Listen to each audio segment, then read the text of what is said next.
the U.S. actually commit U.S. troops to defend Taiwan if China were to move? I think that this is such a, I think that this is a.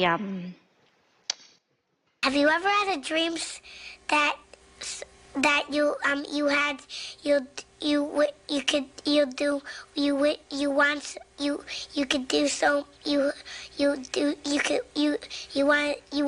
him to do you so much you could do anything?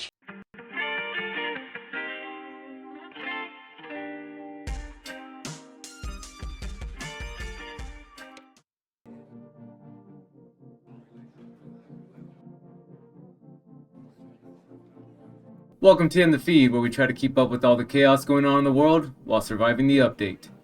I'm Markimus. Please like and subscribe. Follow me on X, YouTube, and Rumble. And without further ado, let's dive right into the feed. So, as we saw, that was a post from Ted Cruz about AOC making her speech at the Munich Security Conference that just happened.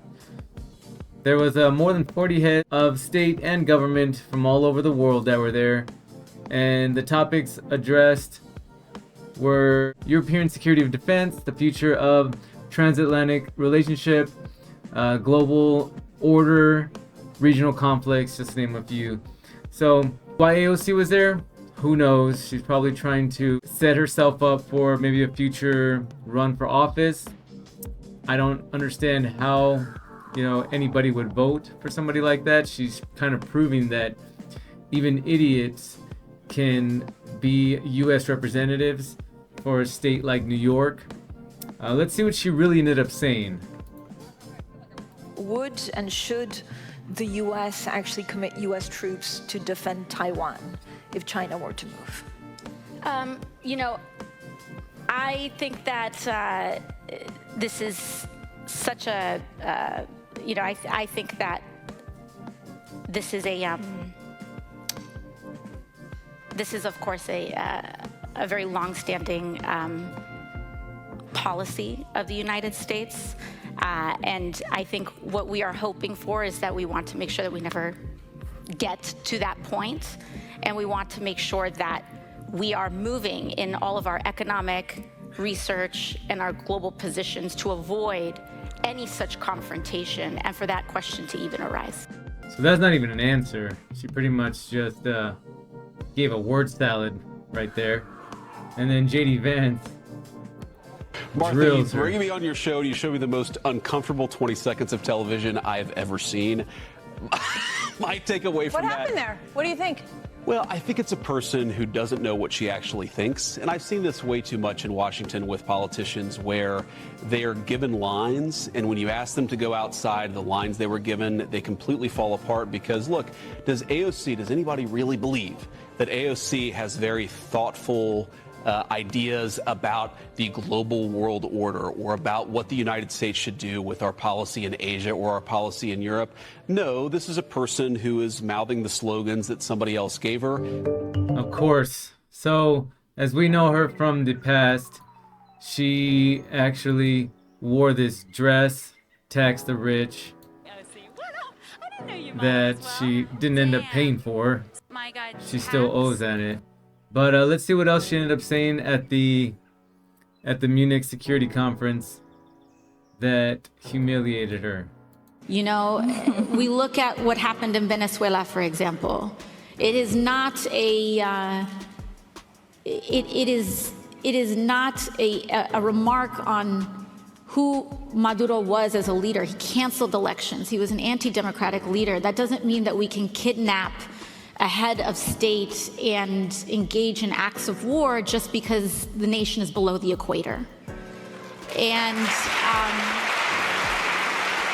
they applaud her as if she made some kind of sense, she made a point.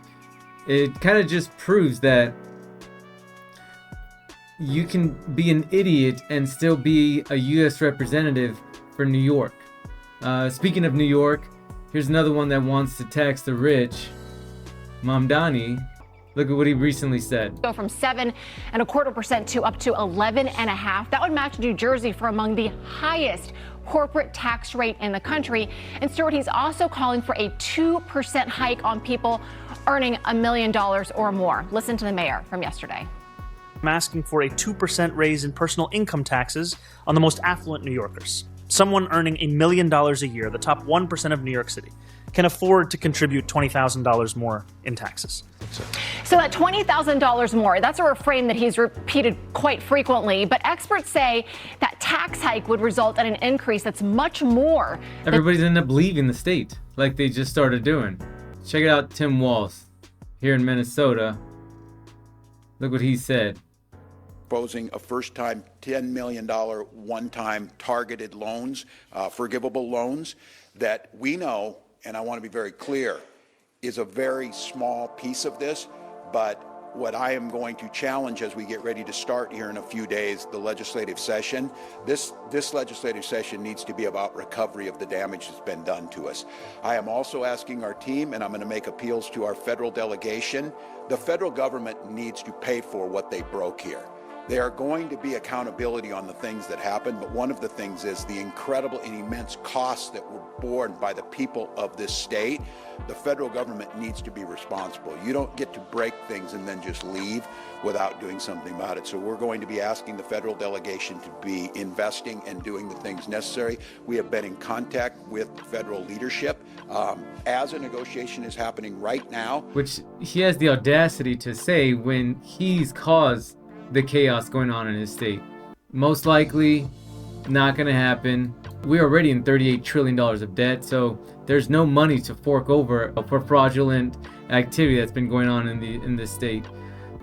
So I think there's a common denominator of all these Democrats, and it's all about money. Let me know what y'all think. Comment down below. Please like and subscribe, and we'll see you on the next one. Farewell.